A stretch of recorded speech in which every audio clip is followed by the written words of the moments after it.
This twisted man had let someone else take the blame and go to prison for his crimes, only to later murder 4 more children in cold blood. He even kept these acts as sick trophies of his evil deeds. Yet, when confronted by the woman, he showed no remorse. Instead, he mocked her makeup. Enraged, Lucy yanked him to the ground and choked him with all the fury she had bottled up for 13 years. Finally, she shot him in both legs, crippling him. Soon after, Lucy found all the tapes of the murdered children in the killer's home and contacted the detective from years ago, revealing the full truth. When the detective saw the footage of the victims, overwhelming regret surged through him. To atone for his past mistakes, he decided to help Lucy carry out her revenge. With his assistance, she contacted all the victims' families and publicly played the recordings. At first, the families tried to suppress their grief, but seeing their children's desperate pleas for mercy before their brutal deaths, they could no longer contain their anguish and rage. They wanted nothing more than to tear the killer apart on the spot. Yet, they couldn't understand why he had targeted innocent children, why he had still murdered them even after their families paid hefty ransoms. Lucy then explained that he specifically chose children because of a physical defect he'd had since birth, which fueled his hatred for them. When the families had heard their children's cries for help back then, the kids were already dead. The sounds were just pre-recorded taunts from the killer. Seeing how thoroughly the families had lost faith in the justice system, they knew a legal trial would only lead to endless delays. Still,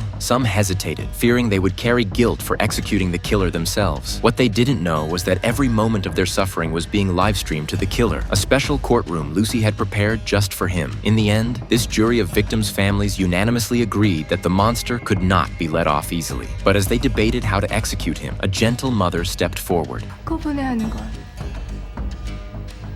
너무 쉬운 것 같아요. Soon, the families lined up in the order their children had been killed, putting on raincoats and preparing their tools. Some even downed strong liquor to steady their hands, ensuring they wouldn't falter when their turn came.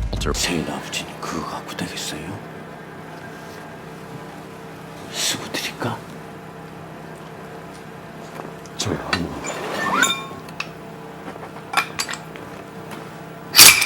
괜찮은데.